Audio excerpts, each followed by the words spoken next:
My aim is to create a garden that sort of captures the majesty and wonder of these Italian Renaissance gardens, but I've sort of stripped away the flamboyance and decadence used in those days and given it a more sort of minimal and up-to-date feel. One of the main things that intrigues me about the Italian Renaissance garden is that the creators wished to show that they could control nature, which is an interesting thing because if you go and visit them today, these 400-year-old gardens, actually nature is starting to control man, and a lot of these trees and plants are sort of disobeying all their strict rules, and they're no longer in perfect line and no longer perfectly clipped, and they're starting to sort of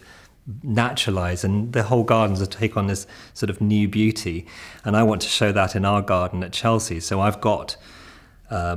elements that are very controlled. I've got these perfect pencil-shaped 8-meter tall Italian cypresses that are, absolutely controlled by man. But at the other end of the garden, I've got a huge cork oak that's got a massive great bend in the trunk. It's sort of growing away from all of this controlled element and sort of as though repulsed by it and saying, no, I'm the main thing here and I'm growing exactly how nature intended.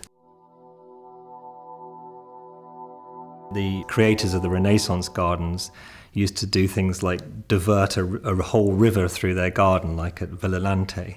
and then make it go through a sort of series of fountains to show, look, I can control you, water. We're actually sort of running water right through the garden and controlling it too. So we've got it coming at the top end of the garden as a sort of free-form waterfall, and it's just going to sort of trickle down very naturally down the wall. And then we're making it go through a whole series of spouts and fountains and pools and things, as though each stage getting slightly more controlled with a destination of a sort of mirror-perfect infinity pool to sort of show, look, we've completely controlled you now. The Italians